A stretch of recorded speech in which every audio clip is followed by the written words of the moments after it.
आई वडिलांनी ठरवलेले विवाह हे प्रमाण मानले पाहिजे, परंतु सध्याच्या काळात असे होताना दिसून येत नाही. मुलगा आणि मुलींनी ठरवलेले लग्न आई वडील लावून देतात.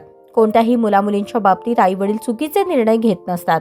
पुढचा संसार सुखाचा समाधानाचा होणार असेल तर शेतकरी, उद्योगपती, पुरोहित जोडीदार निवडण्यास काय हरकत आहे असा सवालही केला.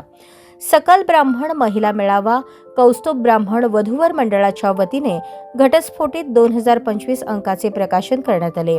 मांगल्य मंगल कार्यालयात जुळे सोलापुरातील कर्तृत्ववान महिलांचा महिला रत्न सन्मान चिन्ह, शाल, सालंकृत सन्मान श्रीकांत महाराज यांच्या हस्ते करण्यात आला.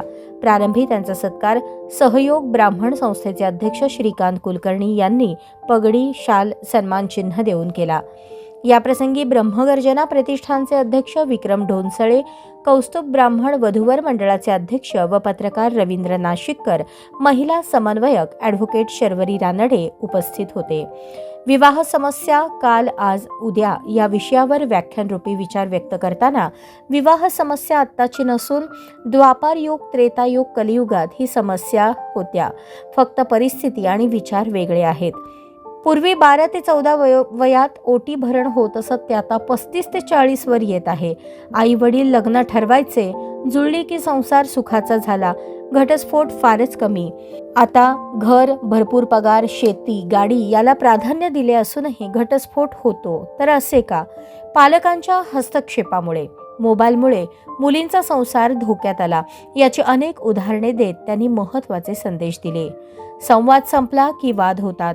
पूर्वी 30 ते 40 जणांचे कुटुंब होते. आज हम दो हमारे दो, आता हम दोच राहिले आहेत.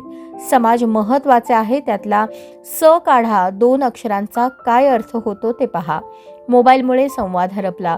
संस्कारित घरात भांडणे होत नाहीत, संस्कारच नाही म्हणून भांडणे वाढली.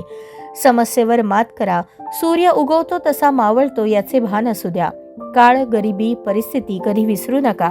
देवाच्या कृपाछत्राखाली रहा, अशी अनेक उदाहरणे देऊन श्रीकांत महाराज आरोळे यांनी आपल्या चौफेर प्रबोधनातून श्रोत्यांना जवळपास 1.5 तास मंत्रमुग्ध करत विचार मांडले. जुळे सोलापुरातील महिला रत्न पुरस्कार अनिता कुलकर्णी, नमिता थिटे, ॲडव्होकेट शर्वरी रानडे, श्रुती बागेवडी, शुभदा देशपांडे, स्मिता देशपांडे, माधुरी तांदळे, शैलजा देशपांडे, हेमा चिंचोळकर, प्रियांका पेठे, प्रिया कुंभकोणी, अनुजा कुलकर्णी यांना देण्यात आला. कार्यक्रम यशस्वी करण्यासाठी विजयराव कुलकर्णी, सुशांत कुलकर्णी, प्रकाश दिवाणजी, उन्मेश कुलकर्णी, विनायक फलटणकर, पंकज कुलकर्णी, प्रसाद कुलकर्णी यांनी परिश्रम घेतले. कार्यक्रमाचे महिला समन्वयक ॲडव्होकेट शर्वरी रानडे यांनी आभार मानले. सूत्रसंचालन सीमा कुलकर्णी यांनी केले. यावेळी सर्व समाज बांधव बहुसंख्येने उपस्थित होते.